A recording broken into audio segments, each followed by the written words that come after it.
Está no ar a Voz do Brasil. As notícias do governo federal que movimentaram o país no dia de hoje.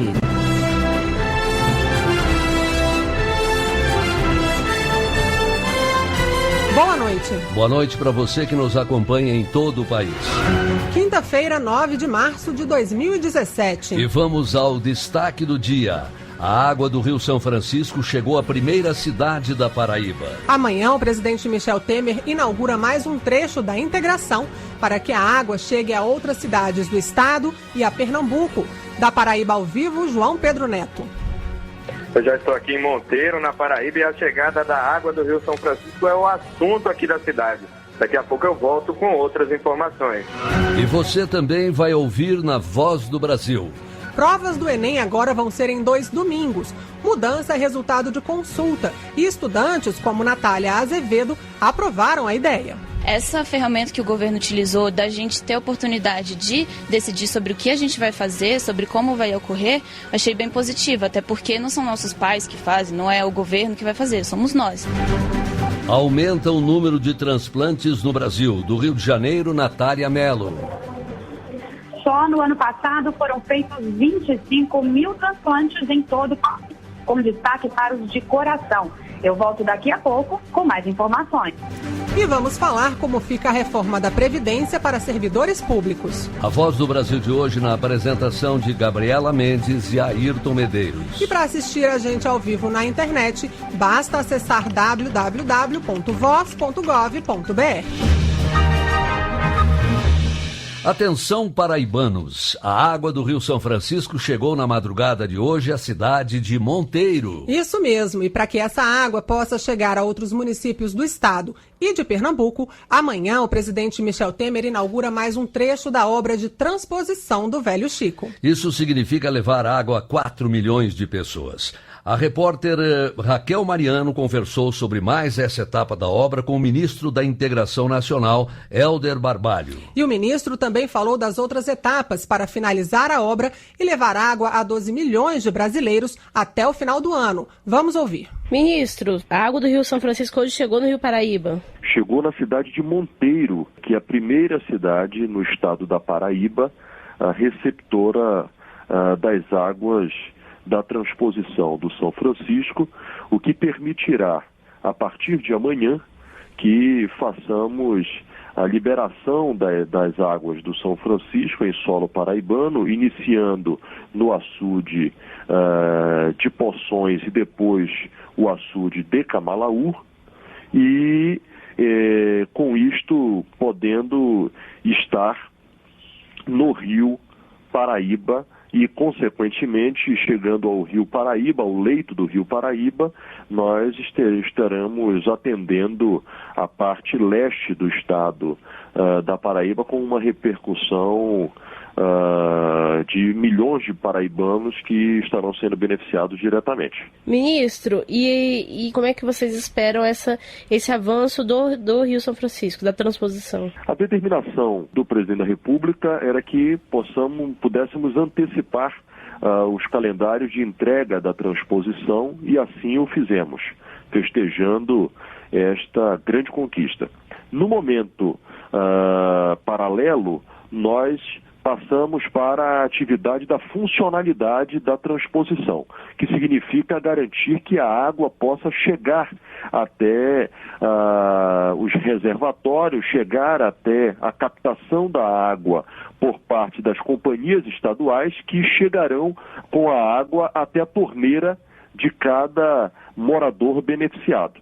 Portanto, a continuidade das nossas ações representam fazer com que a água chegue a cada lar dos estados de Pernambuco e do estado da Paraíba. Nós, neste momento, garantimos a chegada da água do eixo leste e estaremos nos próximos dias trabalhando ativamente no sentido de darmos a ordem de serviço para o eixo norte, que estará beneficiando o estado de Pernambuco da mesma forma, o estado do Ceará, o estado da Paraíba e o estado do Rio Grande do Norte.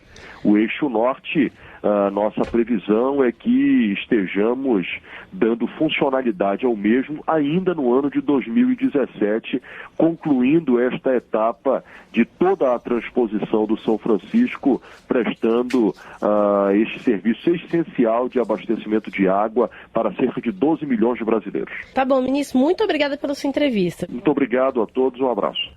Você acabou de ouvir a entrevista do ministro da Integração Nacional, Hélder Barbalho, sobre a chegada da água do projeto de integração do Rio São Francisco à Paraíba. E o repórter João Pedro Neto está em Monteiro, na Paraíba, para acompanhar o acionamento do mecanismo que vai levar a água do Rio São Francisco às torneiras dos moradores da cidade. Boa noite, João Pedro.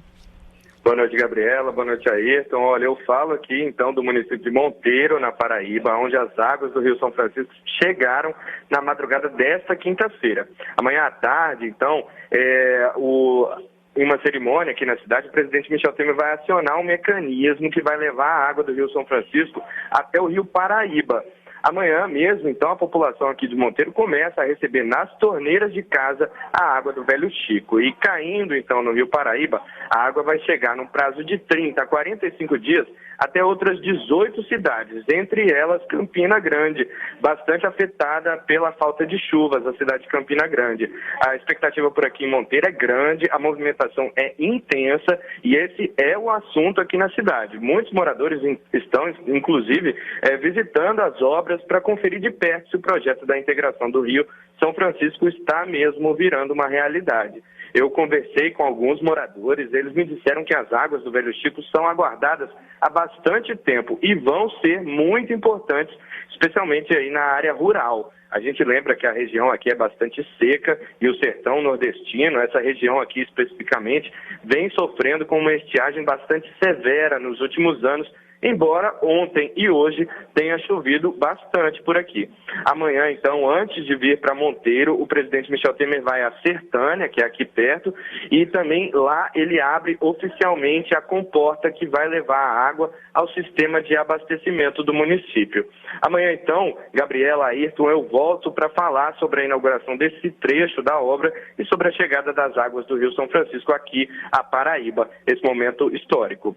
Ao vivo de Monteiro, na Paraíba, João Pedro Neto. Obrigada, João, pela sua participação aqui na Voz do Brasil. Para equilibrar as contas públicas do país e garantir que as futuras gerações tenham direito a receber em dias aposentadorias e pensões, a aprovação da reforma da Previdência é uma necessidade. O ministro da Fazenda, Henrique Meirelles, e o secretário da Previdência, Marcelo Caetano, apresentaram em um debate os números para justificar a urgência de modificar as regras de acesso à aposentadoria. O aumento da expectativa de vida da população, somado ao número cada vez menor de nascimentos, vai fazer com que as contas do governo entrem em colapso se nada for feito a curto prazo. O fórum, organizado por um dos mais importantes jornais do país, reuniu jornalistas, empresários, representantes de trabalhadores e especialistas no tema. Um dos convidados para o debate, o secretário da Previdência, Marcelo Caetano, respondeu a perguntas feitas por internautas e pela plateia. Deu detalhes das mudanças previstas e os efeitos delas. Segundo o secretário, a ideia da reforma é que todas as pessoas tenham as mesmas regras para se aposentar, independentemente da profissão. Uma das características dessa reforma é que, como uma regra permanente, as regras que passam a se aplicar aos servidores públicos ou às pessoas do RGPS, elas são iguais. Então, a idade de aposentadoria fica igual se você é servidor ou não é servidor. A fórmula de cálculo fica igual se é servidor ou não é servidor. O ministro da Fazenda, Henrique Meirelles, apresentou cálculos e informações sobre a situação atual da Previdência. Meirelles ainda disse que o gasto primário do governo, isto é, o pagamento de funcionários públicos e investimentos em educação, saúde e previdência passou de quase 11% de tudo que é produzido pelo país em 1991 para cerca de 19% hoje. Os gastos com aposentadorias e pensões representam mais da metade deste aumento. Meirelles defendeu não só a necessidade, mas a urgência da reforma da Previdência. Idealmente, nós manteríamos a Previdência como está, a mais generosa possível, etc. A questão é que a sociedade brasileira é que paga isso. Então nós temos que ver a capacidade da sociedade de pagar, né? A população brasileira vive cada vez mais. Isso é uma excelente notícia. O problema é que a idade de aposentadoria não. Então, o número de anos em que as pessoas passam aposentadas está cada vez mais aumentando. Segundo Henrique Meirelles, sem a reforma, setores como a educação e a saúde podem ter investimentos comprometidos. Se a Previdência continuar crescendo nesse ritmo, vai tirar espaço de todas as demais despesas públicas, inclusive, principalmente, saúde e educação. Henrique Meirelles também afirmou que a Previdência é deficitária, isto é, gasta mais do que arrecada. Grupos contrários à reforma têm divulgado que a Previdência tem superávit. Meirelles informou que o déficit hoje é de 150 bilhões de reais. Reportagem José Luiz Filho. E uma das propostas do governo para a reforma da Previdência, que está sendo discutida no Congresso, é o tratamento igual para servidores públicos e trabalhadores da iniciativa privada na hora de se aposentar. Atualmente existem 80 regras diferentes para a aposentadoria de servidores públicos. A ideia, então, é criar um padrão único para evitar distorções e garantir que o governo tenha condições de pagar aposentadorias e pensões no futuro. A proposta de reforma da Previdência prevê que servidores públicos e trabalhadores do setor privado tenham as mesmas regras. Com isso, acabam no serviço público critérios como integralidade, que determina que a aposentadoria do servidor tenha o mesmo valor de quando ele estava na ativa, e paridade, que significa que o aposentado tenha os mesmos reajustes de quem está trabalhando. Pelo projeto, as mudanças só vão valer para homens com menos de 50 anos e para mulheres com menos de 45 anos. Os mais velhos cairiam na regra de transição que vai ser aplicada a todos. Para o deputado Darcísio Peronde, do PMDB do Rio Grande do Sul, a reforma garante a todos os mesmos direitos. Vai valer para o agricultor, para o operário, para o promotor público, para o auditor fiscal, para o senador e para o deputado. Regras iguais, respeitando os direitos adquiridos. O auditor fiscal da Receita Federal, Delúbio Gomes Pereira da Silva, explicou que a fórmula de cálculo do benefício dos servidores passa a ser a mesma dos trabalhadores da iniciativa privada. Vai continuar a média do salário de contribuição desde julho de 94 e nesse sentido, a partir de 25 anos de contribuição, o servidor já teria direito à sua aposentadoria voluntária e aí sim ele começaria com 76% dessa média, que são os 25 anos mais os 51 inicial. E a partir daí, a cada ano que ele for implementando, ele vai acrescendo a chegar até os 100%, no limite 100%. Pela proposta, os sistemas que atendem os trabalhadores do setor público e do setor privado vão ter a mesma regra de acesso à aposentadoria. Idade mínima de 65 anos e 25 anos de tempo de contribuição. Reportagem Mara Kenup. 19h13 em Brasília. Atenção, estudantes, tem mudanças na aplicação do Exame Nacional do Ensino Médio, o Enem. Vamos detalhar para você como vai ser. A data da prova também já está marcada. É daqui a pouquinho, não saia daí.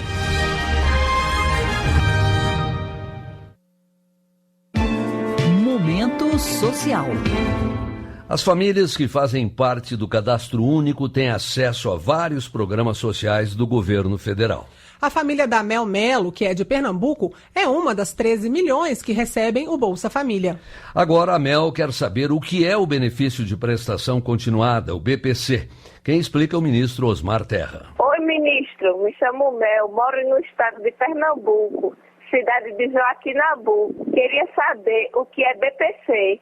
Ficaria grata por sua resposta. BPC é um programa maior que o Bolsa Família, em termos de recursos públicos, né? É um programa que é quase o dobro do valor do Bolsa Família e é dirigido para as pessoas que realmente não têm condições de se sustentar. As pessoas mais pobres, as famílias mais pobres que têm deficiência mental, têm algum tipo de deficiência, algum tipo de necessidades especiais, né, física ou mental, e também para aquelas pessoas que chegam aos 65 anos e não conseguem nem ter aposentadoria, nem ter nenhum tipo de renda. As pessoas nessas circunstâncias terão direito a um salário mínimo de benefício permanente, que vai ser pago todo mês para o seu sustento. Então, é muito importante que quem tem esse direito exerça esse direito, porque é um benefício que tem um valor grande, tanto para quem recebe, e é um valor muito importante que o governo coloca para isso.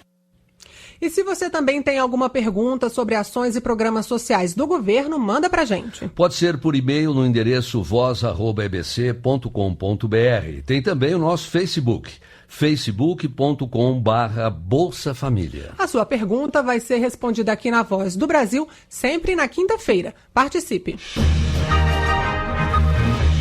Os estados e municípios brasileiros e o Distrito Federal já podem acessar a primeira parcela deste ano dos recursos do Programa Nacional de Alimentação Escolar e do Programa Nacional de Apoio ao Transporte Escolar. O investimento de mais de 300 milhões de reais foi transferido pelo FNDE. A maior parte do dinheiro foi destinada para a merenda escolar de estudantes da educação básica. E é bom lembrar que após 7 anos sem aumento, os valores repassados para a alimentação dos estudantes de escolas públicas foi reajustado em 2017. Para os alunos dos ensinos fundamental e médio, que representam 71% dos estudantes, o reajuste ficou em 20%. O Brasil bateu o recorde de transplantes no ano passado. Os números foram apresentados agora há pouco pelo Ministério da Saúde no Rio de Janeiro. E quem traz os detalhes ao vivo de lá é a repórter Natália Mello. Boa noite, Natália. Olá, boa noite, Ayrton, boa noite, Gabriela, e a todos os ouvintes da Voz do Brasil.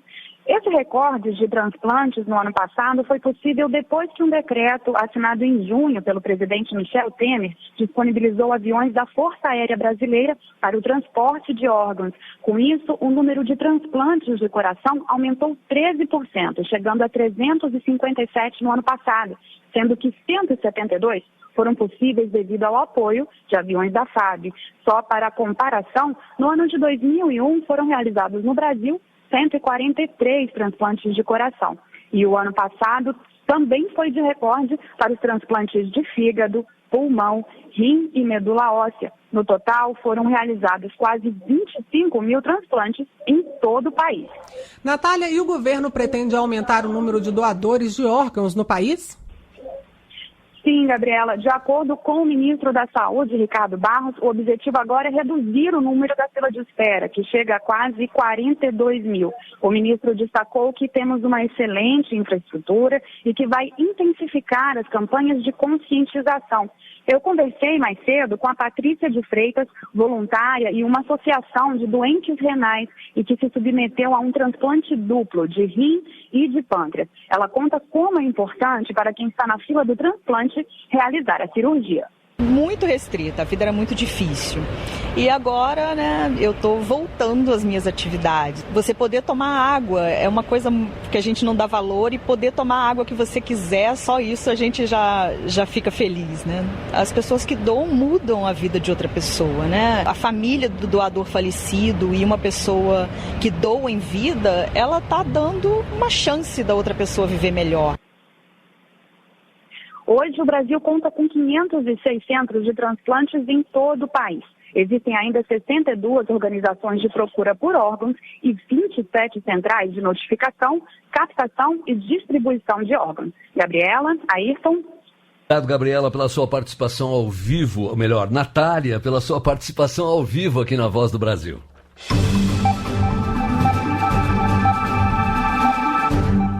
As provas do Enem deste ano vão ser realizadas em 2 domingos consecutivos no mês de novembro. Antes o exame era feito num fim de semana, no sábado e no domingo. E além dessa, outras mudanças foram anunciadas hoje pelo Ministério da Educação, resultado de uma consulta pública que ouviu as sugestões principalmente dos estudantes. Acabou a maratona de provas num único fim de semana. Agora os estudantes vão ter 2 domingos seguidos para fazer o Enem.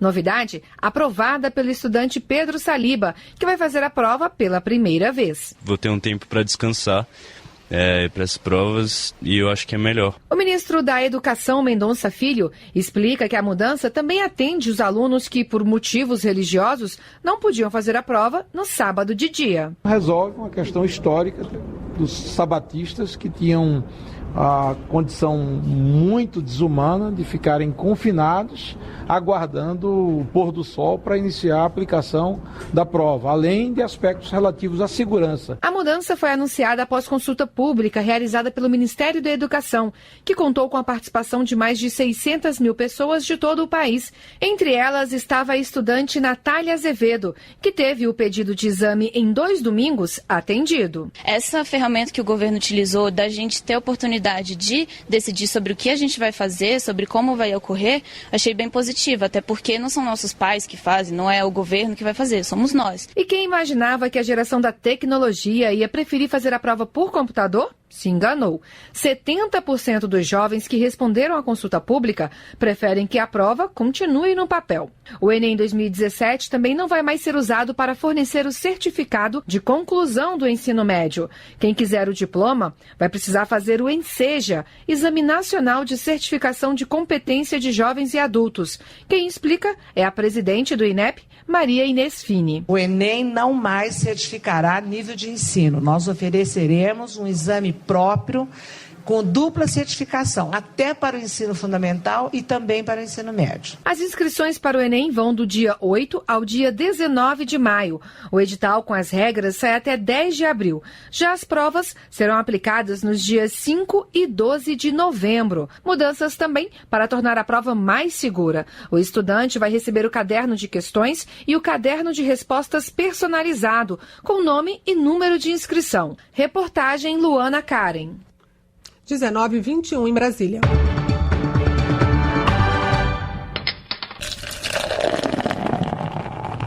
Cerveja. No Brasil é tão comum que várias cidades organizam festas para referenciar a bebida.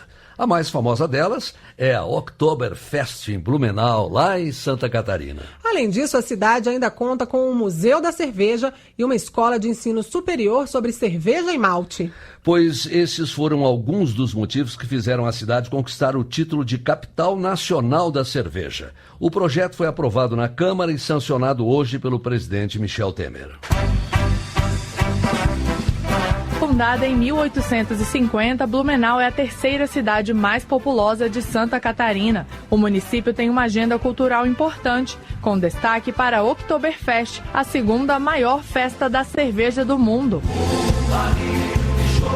E com tanta tradição veio o reconhecimento. O presidente Michel Temer sancionou nesta quinta-feira a lei que dá à cidade de Blumenau o título de capital nacional da cerveja. O projeto que dá o título a Blumenau foi proposto pelo deputado federal Décio Lima e, segundo ele, tem o objetivo de alavancar o setor e o turismo da região. Ela é um instrumento rico para induzir 2 aspectos da economia, da cadeia produtiva, das cervejas artesanais e também como instrumento do turismo. Para o prefeito de Blumenau, Napoleão Bernardes, o título vai ajudar a cidade a profissionalizar ainda mais o turismo. Representa um PIB importante na cidade e a gente tem buscado profissionalizar Blumenau cada vez mais na captação de feiras, de eventos. Durante a cerimônia de sanção da lei, o presidente Michel Temer destacou o papel da cidade na economia de Santa Catarina e do Brasil. Especialmente agora, quando a economia começa a respirar, né?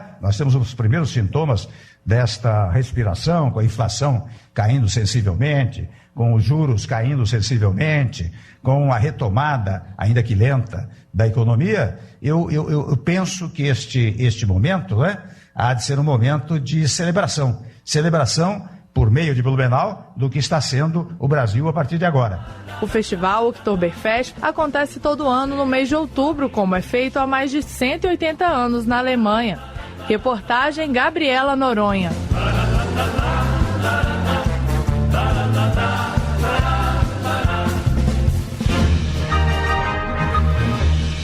A safra de grãos 2016-2017 deve ser recorde. O Brasil deve colher mais de 220 milhões de toneladas de grãos, segundo o levantamento da Companhia Nacional de Abastecimento, a Conab. Um dos destaques é a soja, e a produção deve ultrapassar 107 milhões de toneladas. Em seguida, vem a colheita do milho. As produções de arroz, feijão e algodão também devem registrar aumento nessa safra.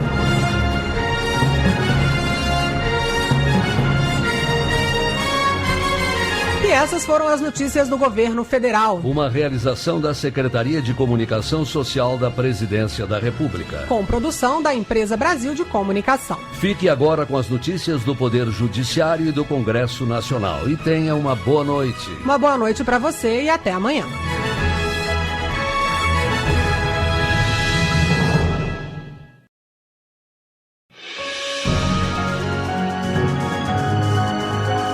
Brasil, ordem e progresso.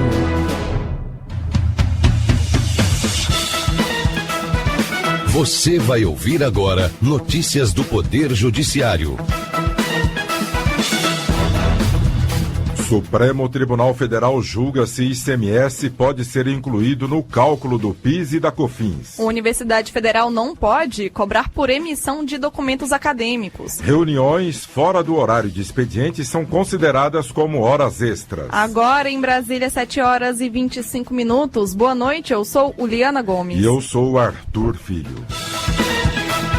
O Supremo Tribunal Federal começou a julgar se a cobrança do PIS e da COFINS sobre o faturamento das empresas pode incluir o valor pago a título de ICMS. O PIS e a COFINS são tributos pagos por empresas para financiar a Previdência Social, Seguro-Desemprego e o abono salarial. Ricardo Viula. No caso, uma fabricante de óleos industriais no Paraná recorreu ao STF contra a decisão da Justiça Federal no Rio Grande do Sul, que admitiu a inclusão do ICMS no cálculo da contribuição empresarial para o PIS e a COFINS. O ICMS é o imposto que incide sobre a circulação de mercadorias e a prestação de serviços de comunicação e de transporte interestadual e intermunicipal. Até agora, por 5 votos a 3, os ministros estão acompanhando a relatora, a ministra Carmen Lúcia, no sentido de que o Supremo Tribunal Federal já decidiu em outro processo que o ICMS não pode ser incluído na base de cálculo da COFINS. Para a presidente do Supremo Tribunal Federal, o valor que entra no caixa da empresa para depois ser destinado ao pagamento da alíquota de ICMS não faz parte do faturamento e, por isso, está livre da incidência do PIS e da COFINS. A inclusão do ICMS na base de cálculo do PIS e COFINS leva ao inaceitável entendimento de que os sujeitos passivos desses tributos faturam ICMS. A toda evidência, eles não fazem isso. Enquanto o ICMS circula por suas contabilidades, eles apenas obtêm ingressos de caixa que não lhes pertencem, isto é, não se incorporam a seus patrimônios. O julgamento deve ser retomado na próxima sessão plenária do Supremo Tribunal Federal na quarta que vem. O caso tem repercussão geral, ou seja, a decisão dos ministros deve ser seguida por toda a justiça brasileira. Ameaça de uso de forças espirituais para constranger alguém a entregar dinheiro configura crime de extorsão. O entendimento é do Superior Tribunal de Justiça, Fátima Uchoa. A vítima em São Paulo contratou uma mulher para realizar trabalhos espirituais de cura e pagou mais de R$15 mil. Depois, quando a vítima se recusou a dar mais dinheiro, a mulher a teria ameaçado e pediu R$32 mil para desfazer trabalhos espirituais contra os filhos dela. O caso chegou ao Superior Tribunal de Justiça. O relator ministro Rogério Schietti Cruz considerou que os fatos são suficientes para configurar os crimes de extorsão e estelionato. O ministro lembrou que o Tribunal de Justiça paulista apontou que a intenção da acusada era, na verdade, enganar a vítima e não curá-la de alguma doença. Por isso, a mulher foi condenada a 6 anos de prisão no regime semiaberto. Universidade Federal de Mato Grosso do Sul não pode cobrar por emissão de documentos acadêmicos. A universidade estava cobrando por documentos como certidão de conclusão de curso e histórico escolar. Ana Gouveia. Na ação, o Ministério Público Federal em Mato Grosso do Sul argumentou que a cobrança contraria o Conselho Nacional de Educação, que já afirmou que a expedição de diploma está incluída nos serviços educacionais prestados pela instituição.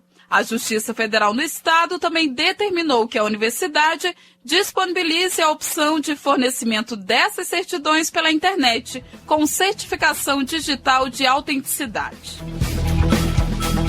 Mulher deve receber R$36 mil de indenização de um homem que aplicou golpe nela. O homem sumiu com R$15 mil emprestados pela companheira, Lucas Scherer. O casal se conheceu pela internet e lá começou o relacionamento. A mulher disse que após emprestar o dinheiro, o homem mudou, se tornou frio e agressivo. O réu abandonou a mulher depois disso e ainda a ameaçava quando era cobrado pela dívida. Para a justiça, o homem se aproveitou da fragilidade emocional da companheira para conseguir vantagens financeiras.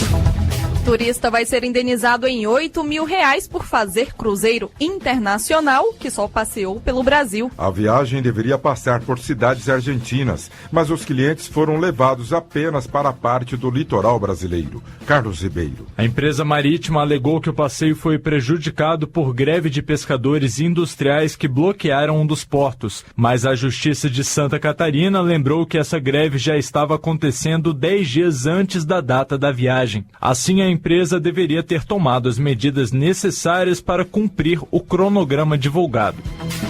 Reuniões fora do horário de expediente são consideradas como horas extras. A decisão é da Justiça do Trabalho no Rio de Janeiro ao julgar caso de ex-funcionário de siderúrgica. O homem era obrigado a chegar 20 minutos antes do expediente normal para participar de reuniões e por isso deve receber R$10 mil de indenização.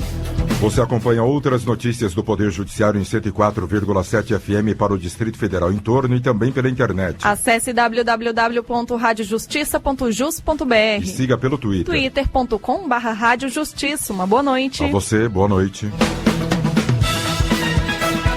Notícias do Poder Judiciário, uma produção da Rádio Justiça, Supremo Tribunal Federal.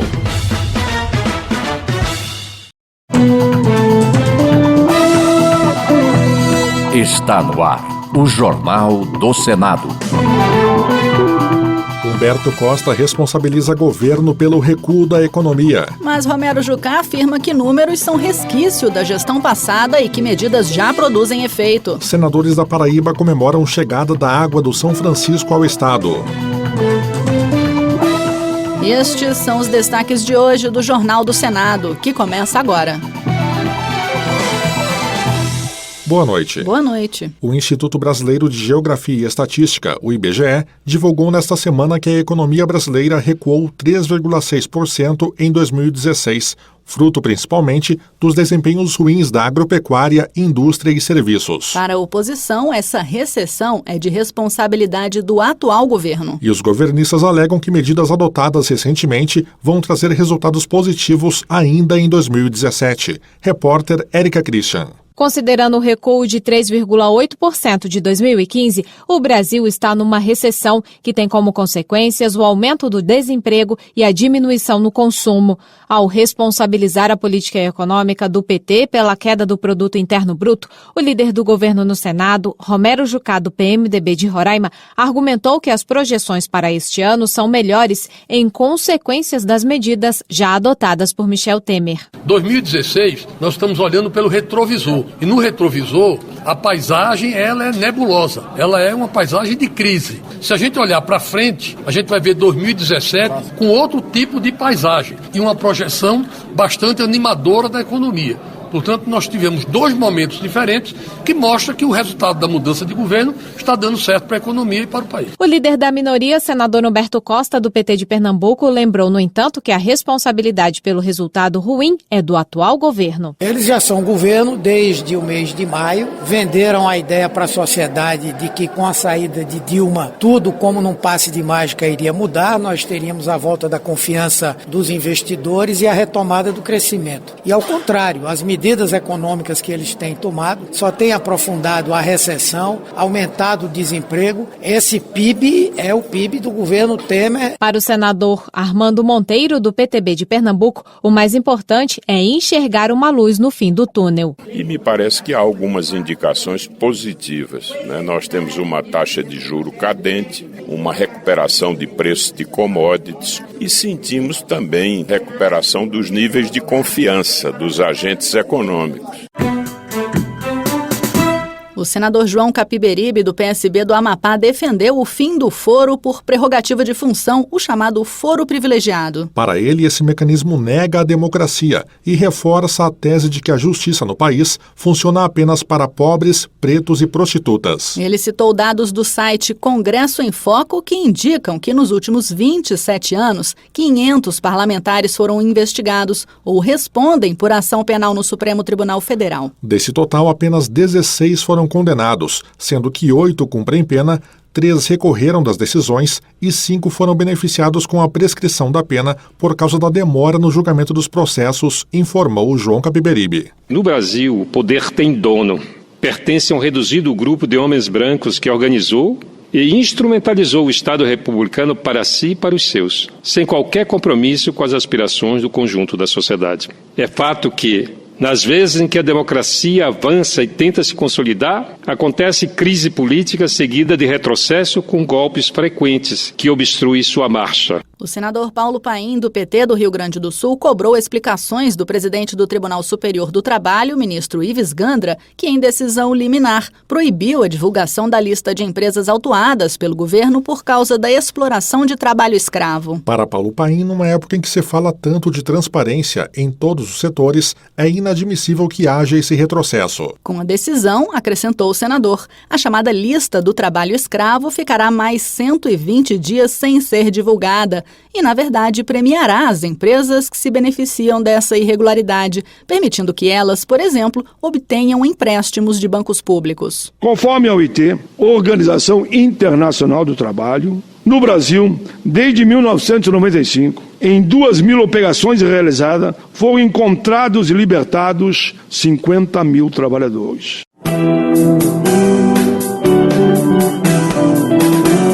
O senador Roberto Muniz, do PP da Bahia, afirmou que os números revelam a importância econômica do Carnaval, uma das principais manifestações culturais do Brasil e da Bahia. Em Salvador, por exemplo, houve a ocupação de 95% da rede hoteleira, com a geração de 200 mil empregos, segundo dados do Ministério do Turismo, disse o senador. Dados da Secretaria de Turismo da Bahia indicam que 600 mil turistas participaram do Carnaval em Salvador, sendo 10% deles estrangeiros.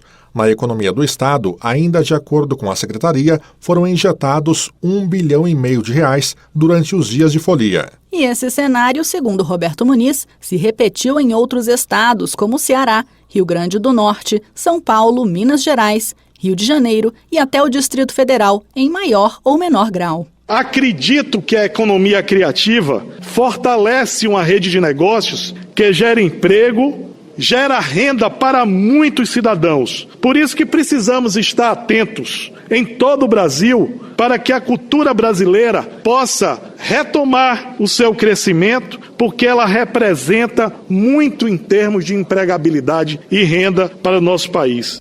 Os senadores Raimundo Lira, Cássio Cunha Lima e José Maranhão comemoraram a chegada nesta madrugada das águas do Rio São Francisco à Paraíba. Raimundo Lira, que é do PMDB, lembrou que isso só foi possível com a obra de transposição das águas do rio, iniciada durante a gestão do ex-presidente Lula, tocada durante o governo da ex-presidente Dilma Rousseff e que contou com o apoio fundamental do presidente Michel Temer. Esta obra não tem dono. Ninguém no Nordeste brasileiro avoque o direito ou a paternidade desta obra. Esta é uma obra do Nordeste, é uma obra do povo nordestino, é uma obra que houve um congraçamento de esforços de todos.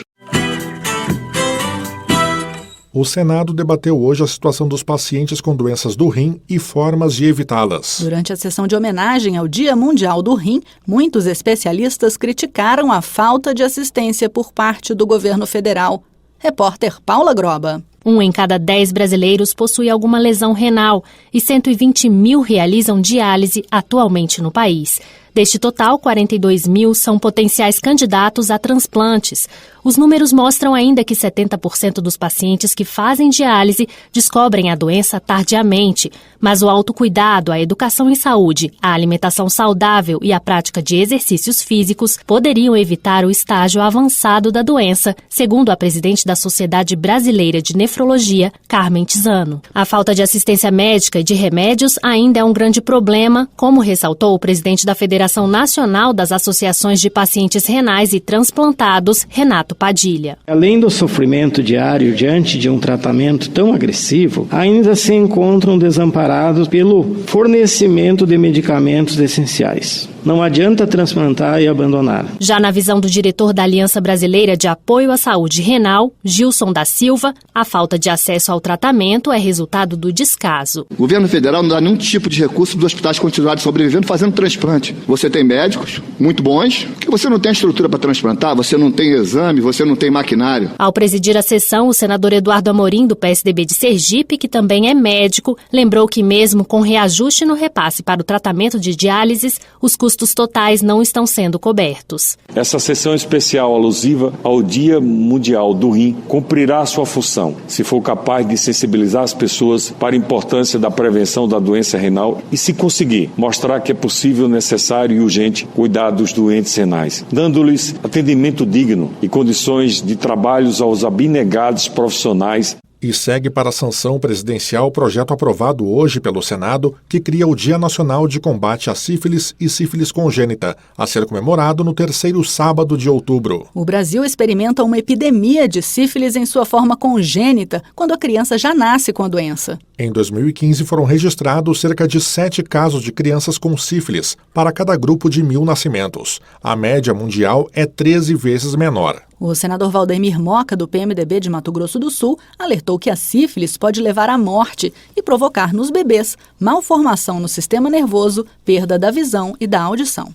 O uso da camisinha é a prevenção natural, né? Não só contra a sífilis, como qualquer doença sexualmente transmissível. Mas o tratamento da sífilis, ele é bastante simples. Então, uma vez contraído, é só fazer o tratamento com a penicilina, que andava sumida aí, em função do baixo custo. Me parece que não havia interesse das indústrias em produzi-la.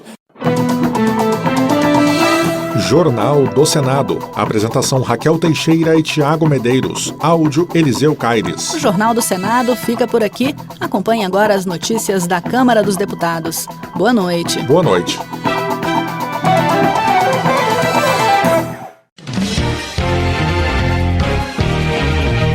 Jornal Câmara dos Deputados.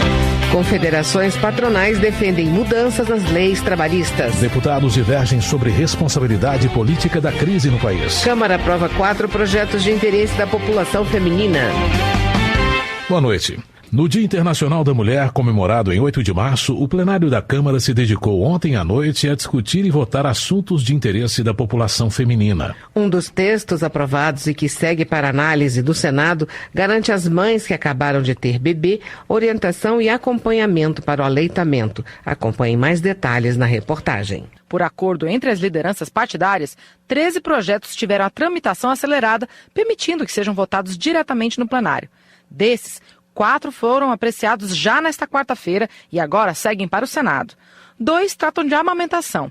Um institui agosto como mês do aleitamento materno, para conscientizar a população sobre a importância de amamentar os bebês.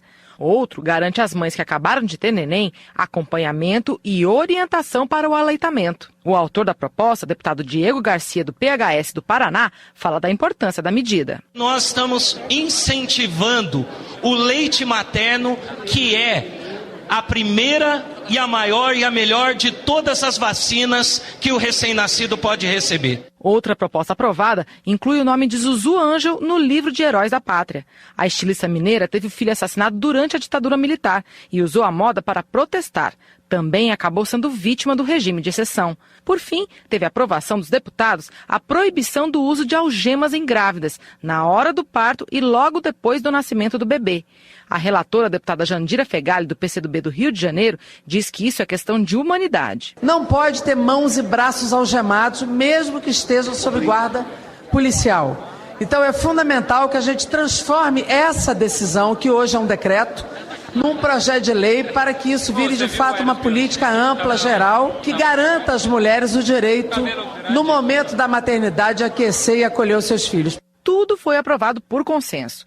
A maior polêmica aconteceu quando parlamentares repercutiram o discurso do presidente da República, Michel Temer, sobre a mulher. As palavras de Temer foram criticadas pelo deputado Marco Maia, do PT gaúcho. O presidente da República, num momento como este, atribuir à mulher brasileira um papel reduzido na sociedade brasileira. Hoje as mulheres ocupam espaços de destaque no mundo e, portanto, não há nenhuma justificativa para dizer que a mulher tem como sua principal responsabilidade cuidar da economia doméstica, indo ao supermercado fazer compras e ao mesmo tempo da educação única e exclusiva dos filhos, o que é tarefa e responsabilidade também dos homens. A crítica foi rebatida pela deputada Sheridan, do PSDB de Roraima. Eu também sou dona de casa, assim como sou política parlamentar e trabalho e me divido em dupla, em tripla jornada. Muito me impressiona Vossa Excelência se reportar a uma condição de inferioridade de uma mulher por ela ser dona de casa. Durante todo o dia, o plenário da Câmara foi palco de discursos sobre a realidade das mulheres brasileiras. Entre os dados mais citados estão os salários mais baixos recebidos pelas mulheres e a baixa participação delas na política. Um exemplo está na própria Câmara dos Deputados. Dos 513 parlamentares, só 55 são mulheres. Da Rádio Câmara de Brasília, Dini Moraes. Justiça. Na opinião de professora Marcivânia, do PCdoB do Amapá, o dia 8 de março é uma oportunidade de reflexão na busca de uma sociedade mais justa.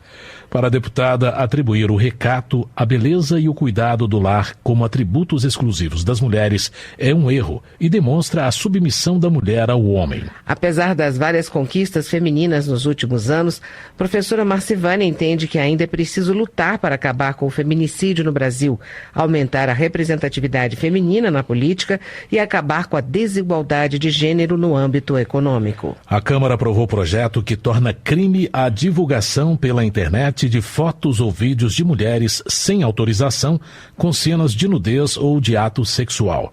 Iracema Portela, do PP do Piauí, acredita que a aprovação é um avanço dos direitos femininos, pois protege a privacidade da mulher. Iracema Portela lembra que recentemente muitas mulheres brasileiras sofreram abalos psicológicos, danos sociais e até cometeram suicídio por causa da divulgação de sua intimidade. A deputada ressalta que é hora de o Congresso aproveitar o Dia Internacional da Mulher, comemorado ontem, para discutir e aprovar medidas que garantam os direitos femininos. Como presidente da Frente Parlamentar contra o Abuso e a Exploração Sexual de Crianças e Adolescentes, Roberto Alves, do PRB de São Paulo, destaca a importância de fortalecer iniciativas de combate à violência contra meninos e meninas. Ao ressaltar o papel do colegiado, Roberto Alves frisa que o poder público tem um papel fundamental no enfrentamento aos abusos, assim como a família e os professores.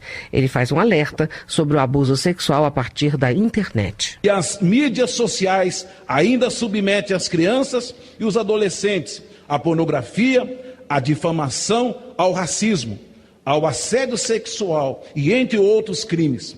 Faço aqui, portanto, mais um alerta ao governo federal e suas instituições, como a Polícia Federal, que reforce as suas atividades de vigilância na internet, sobretudo nas redes sociais, para que criminosos que estão ali misturados entre pessoas inocentes sejam desmascarados, presos e entregues à justiça. Movimentos sociais ocuparam a sede do INCRA de Sergipe, em Aracaju, para protestar contra o fim de políticas de reconhecimento das comunidades quilombolas.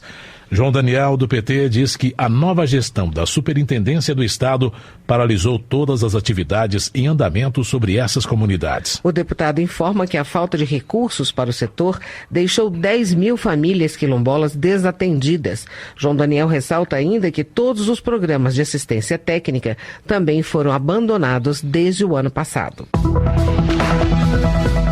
Zé Geraldo, do PT, disse que os funcionários da empresa de segurança Prosegur, contratada pela mineradora Vale, cometeram atos de violência contra um agricultor no município de Canaã dos Carajás, no Pará. Segundo o deputado, os funcionários bateram no filho do agricultor Jorge Martins dos Santos, que estava consertando a cerca de sua propriedade, que faz divisa com a área utilizada pela Vale.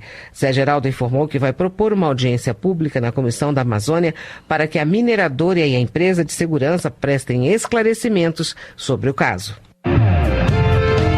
Economia.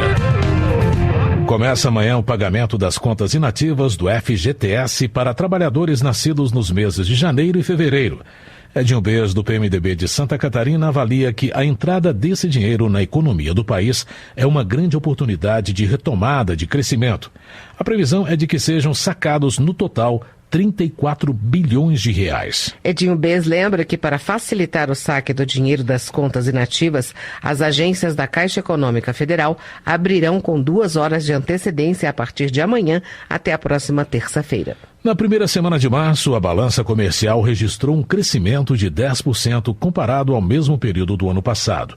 Hildo Rocha, do PMDB do Maranhão, avalia que o número é uma demonstração clara de que o governo vem conseguindo retomar o crescimento do país. Hildo Rocha também acrescenta que a inflação de fevereiro foi 62% menor que no mesmo mês do ano passado. O índice, que chegou a 0,54%, é o menor para o período desde 2012. A ministra do Supremo Tribunal Federal, Rosa Weber, suspendeu o julgamento que questionava a validade dos incentivos fiscais concedidos pela administração estadual.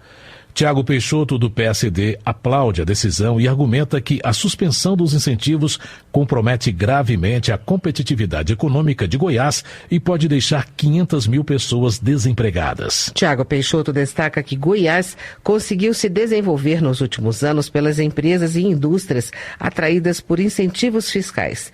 Para ele, esse tema deve ser discutido no Congresso e não no Judiciário. Segundo Heitor Chu, do PSB do Rio Grande do Sul, entidades filantrópicas hospitalares de assistência técnica para a agricultura e de ensino poderão fechar as portas se perderem o benefício da isenção fiscal.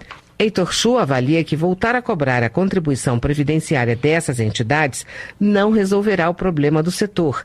Pelo contrário, muitas dessas instituições poderão quebrar, deixando de atender milhares de alunos, pacientes e agricultores familiares. Mauro Pereira, do PMDB gaúcho, destaca a audiência realizada ontem entre o presidente da República, Michel Temer, e o governador do Rio Grande do Sul, José Ivo Sartori, para tratar das dívidas do Estado.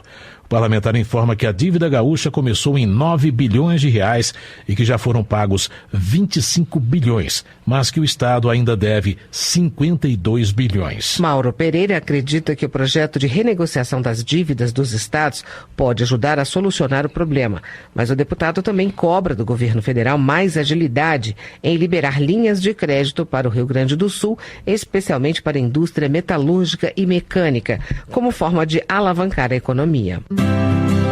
Trabalho. Em debate na Câmara dos Deputados, dirigentes de confederações patronais defenderam a proposta de reforma trabalhista para modernizar a legislação e retomar a geração de empregos no Brasil. Eles participaram de audiência realizada pela Comissão Especial que discute as mudanças propostas pelo governo federal na legislação trabalhista. A reportagem a seguir tem mais detalhes sobre a discussão. Acompanhe. Para o gerente de Relações Institucionais da Confederação Nacional das Instituições Financeiras, Damião de Moraes, a atualização da CLT e consolidação das leis do trabalho ocorre em consequência da crise do emprego e para modernizar as relações no mercado. Moraes afirmou que os sindicatos já têm maturidade suficiente ao conseguir aumentos superiores à inflação em negociações coletivas. O assessor jurídico da Confederação da Agricultura e Pecuária do Brasil, a CNA, Cristiano Zaranza, disse que a proposta garante segurança na relação entre patrões e empregados. O grande clamor desse projeto é dar um pouco mais de dinâmica no mercado de trabalho, nas relações de trabalho, e isso passa por um cenário de segurança jurídica. O representante da CNA criticou a possibilidade prevista no projeto de vantagem compensatória ao trabalhador quando houver flexibilização de algum direito previsto em lei por negociação coletiva. O representante da Confederação Nacional da Indústria, Alexandre Furlan, defendeu que o texto seja focado no fortalecimento da negociação trabalhista. O escopo do projeto, cuja base é a negociação coletiva, está bom. Eu tenho um certo receio de quando se começam a querer apresentar muitas emendas ou muitos ajustes ou muitas novas ideias, isso acabe por desnaturar por completo a estrutura desse projeto. E, portanto, eu acredito que ele deva caminhar da forma como ele está sendo colocado, que talvez ele tenha mais chances de aprovação. Pela proposta, o acordo coletivo vai prevalecer para 13 pontos específicos, entre eles plano de cargos e salários e parcelamento de férias anuais em até 3 vezes. Para o deputado Celso Maldaner, do PMDB catarinense, a proposta é tímida. Ele criticou os elevados encargos trabalhistas no Brasil, que dificultam a contratação de trabalhadores, e sugeriu o fim da Justiça do Trabalho. Já Assis Melo, do PCdoB gaúcho, disse que a Justiça do Trabalho é essencial para a defesa do trabalhador. Para Vadir Damus, do PT do Rio de Janeiro, o projeto cria a possibilidade de redução ou revogação de direitos. Os representantes das entidades patronais participaram de audiência pública da Comissão Especial da Reforma Trabalhista. Da Rádio Câmara de Brasília, Tiago Miranda. Previdência. Na visão de Marcos Rogério, do Democratas de Rondônia, a reforma da Previdência em análise no Congresso afeta os direitos dos brasileiros. O parlamentar reconhece a necessidade de mudanças, mas admite que, da forma como está a proposta, os homens e mulheres não terão um retorno financeiro justo quando se aposentarem. A reforma da Previdência, ela é necessária. O Brasil precisa da reforma da Previdência. Mas pela proposta que está aqui, e talvez o governo queira realmente, teve a intenção de assustar o parlamento e de assustar a sociedade brasileira, para que ao discutir a proposta nessa casa e com legitimidade, ela patrocinasse as mudanças necessárias para dar ao Brasil, não a reforma que o governo quer, mas a reforma que o Brasil precisa. Por essa reforma, nós vamos trabalhar mais, contribuir mais e receber menos na hora da aposentadoria. Não é essa a reforma da Previdência que os brasileiros esperam. Marcos Rogério antecipa que votará a favor de uma reforma que respeite a Constituição, que respeite o direito adquirido e as garantias sociais dos trabalhadores.